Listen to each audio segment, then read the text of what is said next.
요단강에서 세례자 요한에게 세례를 받으신 주님은 성령에 이끌려 광야로 가셨습니다. 광야는 굶주리고 헐벗고 쉴 곳 없는 곳입니다. 주님께 여쭈어 봅니다. 길을 잘못 들어서 광야를 가게 되면 한시라도 빨리 벗어나야 하는데 거기를 왜 가시는 거죠? 주님은 당연하게도 이렇게 대답을 하십니다. 성령에 이끌렸었지요. 성령은 어떻게 주님을 이끌었을까요? 천사의 모양이나 사람으로 나타나서 주님을 손을 붙잡고 걸어갔을까요? 혹은 주님 마음속에 광야를 향한 강한 도전이 일어나서 주님을 사로잡았을까요? 하나님의 성령이 사람에게 역사하는 방법은 사람의 생각으로 다 짚어낼 수 없도록 무한할 것입니다. 우리 모든 그리스도인들을 성령이 이끌고 계시리라는 믿음이 우리에게는 있습니다. 그런데 지극히 자유하신 성령께서 어떤 모양으로 하나님의 자녀를 이끄시게 될런지 예측하는 것은 불가능합니다. 하지만 한 가지 확실한 것은 우리가 성령으로 이끌림을 받게 되면 우리도 주님처럼 성령에 이끌렸었노라고 대답할 수 있을 것이라는 점입니다.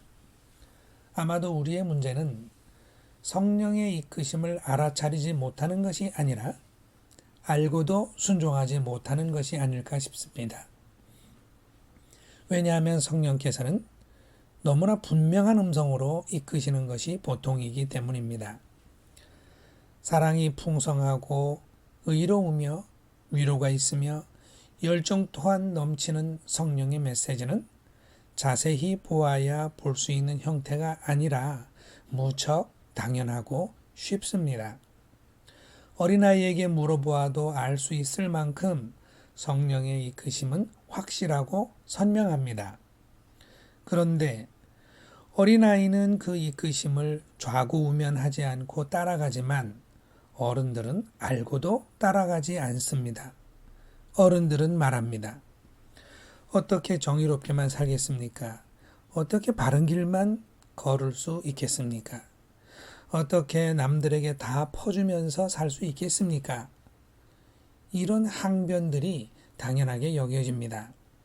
어쩔 수 없는 현실이고 한계 아니겠습니까?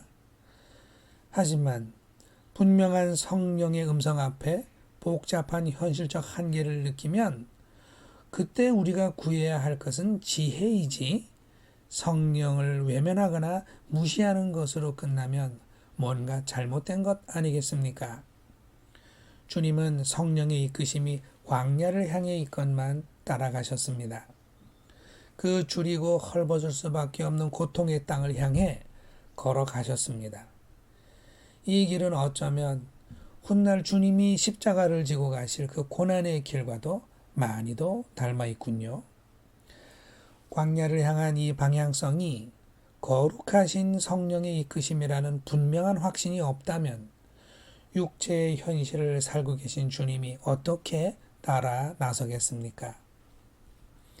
주님은 성령의 이끄심이 영광의 길이 아니라 굶주림을 향한 선택, 헐벗고 쉴 곳 없는 자리를 향한 선택을 향하건만 그에 복종하셨습니다.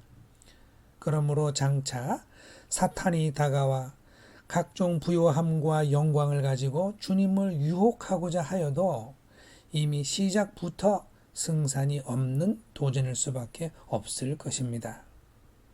이제 주님께서는 가끔씩 모래바람이 일어났다 쓰러지곤 하는 저 광야를 바라보고 서 계십니다.